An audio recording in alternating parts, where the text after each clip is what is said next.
1 Raja-Raja bab 9.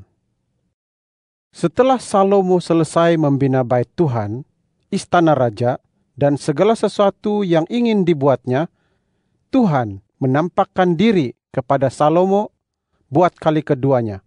Seperti dahulu, dia menampakkan diri kepadanya di Gibeon. Firman Tuhan kepadanya, "Aku telah mendengar doa dan permohonanmu yang kau panjatkan di hadiratku. Aku telah menyucikan bait yang kau bina itu dan menegakkan namaku di situ untuk selama-lamanya. Mataku dan hatiku akan ada di sana sepanjang masa. Mengenai engkau, jika engkau hidup di hadapanku sama seperti Daud, ayahmu, yaitu dengan tulus hati dan jujur, serta engkau bertindak selaras dengan segala sesuatu yang kuperintahkan kepadamu, dan berpegang teguh pada segala ketetapan serta peraturanku, maka aku akan meneguhkan takhta kerajaanmu atas orang Israel untuk selama-lamanya, seperti yang telah kujanjikan kepada Daud, ayahmu. Demikian, tidak akan terputus keturunanmu daripada takhta kerajaan Israel. Akan tetapi, jika kamu dan anak-anakmu berhenti mengikut aku, serta tidak berpegang teguh pada segala perintahku dan segala ketetapan yang telah kuberikan kepadamu, lalu pergi beribadat kepada mana-mana Tuhan lain, serta sujud menyembah Tuhan-Tuhan itu, maka aku akan menyingkirkan orang Israel dari tanah yang telah kukurniakan kepada mereka, dan bait yang telah kusucikan bagi namaku itu akan kubuang daripada hadiratku. Antara segala bangsa jua, Israel akan menjadi suatu ibarat dan sindiran. Bait yang ditinggikan ini akan membuat setiap orang yang melaluinya tercengang, mencemooh, dan berkata, mengapakah Tuhan berbuat demikian terhadap negeri ini dan bait ini? Maka orang akan menjawab, kerana mereka meninggalkan Tuhan, Allah mereka, yang membawa nenek moyang mereka keluar dari tanah Mesir. Mereka berpaut kepada tuhan-tuhan lain, sujud menyembah dan beribadat kepada tuhan-tuhan itu. Itulah sebabnya Tuhan mendatangkan segala malapetaka ini kepada mereka." Setelah berakhir tempo 20 tahun, Salomo membina 2 gedung itu, yaitu bait Tuhan dan istana raja. Raja Salomo memberi Hiram 20 kota di tanah Galilea, kerana Hiram, raja Tirus itu, telah membekalkan kayu araz, kayu sanubar, dan emas kepada Salomo, sebanyak mana yang dikehendakinya. Lalu Hiram pergi dari Tirus untuk melihat kota-kota yang diberikan Salomo kepadanya.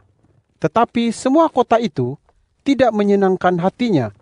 Maka katanya, "Kota-kota macam apakah yang kau berikan kepadaku ini, saudaraku?" Oleh sebab itu, orang menamainya Tanah Kabul sampai hari ini. Hiram telah mengirimi raja 120 talenta emas. Inilah perihal buruh paksa yang dikerahkan oleh Raja Salomo untuk membina bait Tuhan, istananya sendiri, Milo, tembok Yerusalem, Hazor, Megiddo, dan Gezer. Dahulunya Firaun, Raja Mesir, maju berperang merebut Gezer.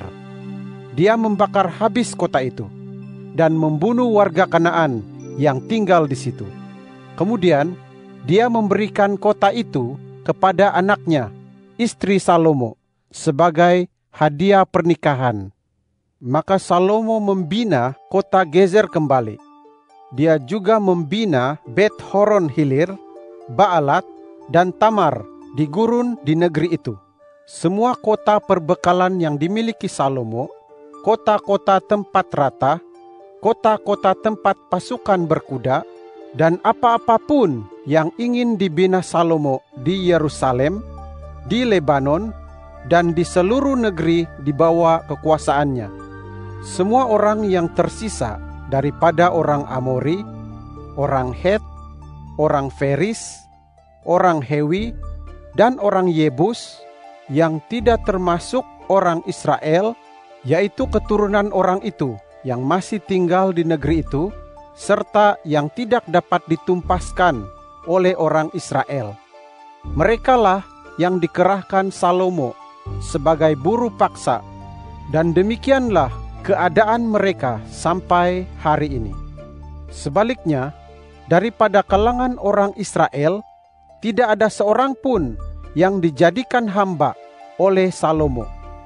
Mereka dijadikan pejuang, pegawai, pembesar, ajutan, atau panglima kepada pasukan rata dan pasukan berkudanya. Inilah jumlah pegawai utama yang mengetuai pekerjaan Salomo. 550 orang menyelia rakyat yang melakukan pekerjaan itu. Setelah putri Firaun berpindah dari kota Daud ke istana yang khusus dibina Salomo untuknya, maka Salomo pun membina Milo. 3 kali setahun Salomo mempersembahkan korban bakaran dan korban kedamaian di atas mazbah yang dibinanya bagi Tuhan. Dibakarnya pula dupa di atas mazbah pembakaran dupa yang ada di hadapan Tuhan. Demikianlah dia menyelesaikan bait itu. Raja Salomo juga membina seangkatan kapal di Ezion Geber yang letaknya dekat Elot di tepi Laut Merah, tanah Edom. Lalu Hiram mengirimkan beberapa orang anak buahnya, yaitu awak-awak kapal yang mahir melayari laut, untuk menaiki kapal itu bersama-sama anak buah Salomo. Mereka berlayar ke Ofir dan mengambil dari sana 420 talenta emas yang dibawa mereka kepada Raja Salomo. 2 Tawarik bab 8. Pada akhir tahun ke-20, Salomo sudah membina bait Tuhan dan istananya. Salomo juga membina semula kota-kota yang diberikan Hiram kepadanya dan mengerahkan orang Israel untuk tinggal di sana. Kemudian Salomo maju ke Hamat Zoba dan menaklukinya. Dia membangunkan Tadmor di gurun serta semua kota perbekalan yang pernah dibinanya di Hamat. Dia juga membina Bet Horon Hulu dan Bet Horon Hilir untuk menjadi kota yang berkubu, bertembok, berpintu, serta berpalang. Begitu juga halnya dengan Baalat dan semua kota perbekalan yang dimiliki Salomo, semua kota tempat rata, kota-kota tempat pasukan berkuda, dan segala sesuatu yang ingin dibangunkan Salomo di Yerusalem, di Lebanon, serta di seluruh negeri kekuasaannya. Semua yang tersisa daripada kalangan Het, orang Amori, orang Feris, orang Hewi, dan orang Yebus yang tidak termasuk orang Israel, yaitu keturunan bangsa-bangsa yang masih tinggal di negeri itu dan tidak dimusnahkan oleh orang Israel, merekalah yang dikerahkan Salomo sebagai buruh paksa. Demikianlah keadaan mereka sampai hari ini. Sebaliknya, daripada kalangan orang Israel, tidak ada yang dijadikan hamba abdi oleh Salomo untuk pekerjaannya. Mereka menjadi para pejuang, ketua ajutannya, atau panglima kepada pasukan rata dan pasukan berkudanya.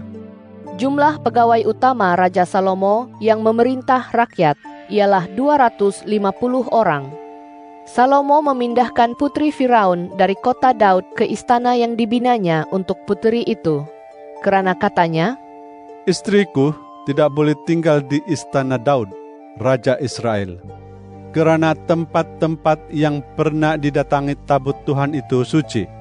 Kemudian di atas mazbah Tuhan yang dibangunkannya di depan serambi bait, Salomo mempersembahkan korban bakaran kepada Tuhan, selaras dengan apa yang harus dipersembahkan setiap hari menurut perintah Musa, pada hari-hari Sabat, pada bulan-bulan baru, dan 3 kali setahun, pada hari-hari perayaan tertentu, yaitu perayaan roti tidak beragi, perayaan 7 minggu, dan perayaan pondok daun. Menurut peraturan Daud, ayahnya, dia menetapkan regu para imam untuk melaksanakan pekerjaan mereka, juga Bani Lewi untuk bertugas memuji-muji Allah serta menyelenggarakan ibadat di hadapan para imam, sebagaimana wajib dilakukan setiap hari. Dia menetapkan regu penjaga pintu gerbang bagi setiap buah pintu gerbang, kerana demikianlah perintah Daud, hamba Allah itu. Mereka tidak menyimpang daripada perintah raja mengenai para imam dan Bani Lewi dalam hal apa-apapun, juga dalam hal perbendaharaan. Maka terlaksanalah sudah segala pekerjaan Salomo sejak hari peletakan dasar bait Tuhan sampai bait itu selesai. Demikianlah bait Tuhan itu diselesaikan. Kemudian Salomo pergi ke Ezion Geber serta ke Elot yang terletak di tepi laut di tanah Edom.